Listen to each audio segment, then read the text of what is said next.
مسئلہ نمبر 37، افطار کے وقت کیا کہنا چاہیے؟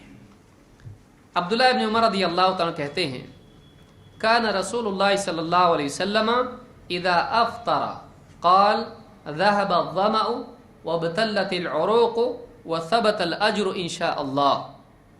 اللہ کے رسول صلی اللہ علیہ وسلم جب افطار کرتے یعنی آپ کھا لیتے تو اس کے بعد میں آپ کیا کہتے؟ ذهب الظمأ، پیاس چلی گئی، وابتلت العروق، اور رگیں تر ہو گئیں، اور وثبت الاجر انشاءاللہ، اور اجر پکا ہو گیا، ثابت ہو گیا انشاءاللہ اگر اللہ نے چاہا تو۔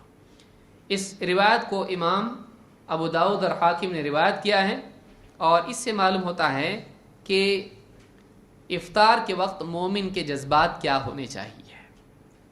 ایک طرف تو اس کو خوشی اس بات کی ہو کہ جو مجاہدہ تھا اللہ رب العالمین نے اب اس مجاہدے سے اس کو آزاد کر دیا، تو اللہ تعالیٰ کے لیے شکر کی کیفیت دل میں ہو، خصوصاً اس اعتبار سے کہ وہ دیکھے کہ اگر پانی نہ ہوتا تو کیا ہوتا، کھانا نہ ہوتا تو کیا ہوتا۔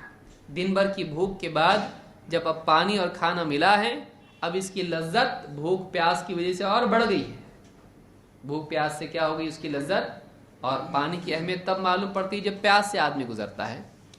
تو اگر اللہ تعالیٰ پیاس دیتا اور پانی نہیں دیتا، بھوک دیتا اور کھانا نہیں دیتا تو کیا ہوتا؟ تو اللہ تعالیٰ نے یہ نعمتیں پیدا کی اور میری پیاس چلی گئی، بھوک چلی گئی، ایک دم رگیں تر ہو گئیں، تو اب یعنی یہ جو لذت ہے، یہ جو قوت ہے، اس پر اللہ کا شکر کرے۔ یہ ایک چیز۔ نمبر 2، دوسری خوشی اس کو یہ ہونا چاہیے کہ الحمدللہ صبح سے لے کے شام تک میں بھوکا رہا اور روزہ میرا مکمل ہو گیا، تو اب جو دن بھر کا مجاہدہ تھا وہ تو ختم ہو گیا، لیکن اللہ سے امید ہے کہ انشاءاللہ اگر اللہ نے قبول کیا تو روزے پر کیا ملے گا؟ ثواب اور اجر ملے گا۔ وثبت الاجر انشاءاللہ، اور اجر پکا ہو گیا، لیکن کیسے؟ اگر اللہ نے چاہا تو اس میں ادب بھی ہے، امید بھی ہے، اور تواضع بھی ہے، خوف بھی ہے۔